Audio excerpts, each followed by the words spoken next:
কোন মুসলিম ব্যক্তি নবী, সিদ্দিক, শহীদ এবং সৎ লোকের সাথে কিয়ামতের ময়দানে অবস্থান করবেন?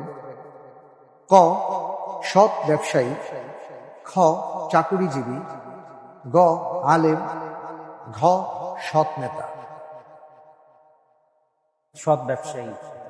সৎ ব্যবসায়ী লক করে দেব। লাইফ লাইনের দরকার নেই। সূরা রহমানের যেটা আমার খুব প্রিয় সূরা, ওখানেও আপনার ব্যবসায়ী ব্যালেন্স মিজানের কথা বলে, তাতগাউ ফিল মিজান, আল্লাহ তাতগাউ ফিল মিজান ওয়া আকিমুল ওয়াজনা বিল কিসতি ওয়া লা তুখসিরুল মিজান। সুবহানাল্লাহ। বলে তারপরে আল্লাহ বলছে ফাবিআইয়া আলাই রাব্বিকুমা তুকাজ্জিবান। এবং ব্যবসা যেহেতু এখানে লাভ লসের ব্যাপার আছে, এখানে কোনো কিছু নিশ্চিত, এই জিনিসটা আল্লাহ পছন্দ করেন না। কারণ আল্লাহই একমাত্র নিশ্চিত অথবা যেটা গ্যারান্টি, মানে যেটার মধ্যে কোনো সন্দেহ সংশয় নেই অথবা নাই, যেখানের মধ্যে সংশয় অথবা কোনো মানে 100% গ্যারান্টি।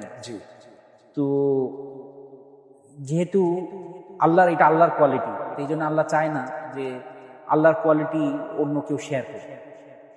তো যেহেতু ব্যবসার মধ্যে ওই টেনশন অথবা লাভ লসের ব্যাপারটা আছে, ঝুঁকি থাকে, তো এইখানের মধ্যে যদি কেউ সৎভাবে এটা করতে পারে, তো এটা আল্লাহ পছন্দ করে। লক করে দিচ্ছি ক, সৎ ব্যবসায়ী।